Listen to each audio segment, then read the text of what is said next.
Going on, everybody, Captain Namco here, as requested by my friend Mango the Fox here on YouTube. He suggested that I do a sound test video, Twister versus this Magna pen. Now, both of these pens are synthetic.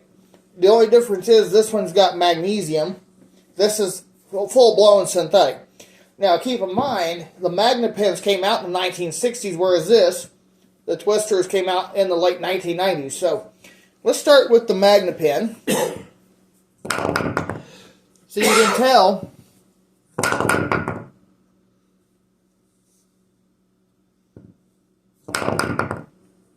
a difference. Now, here is the actual Twister. You can tell how much the sounds change. You can tell how much the sounds changed between now and the 1960s.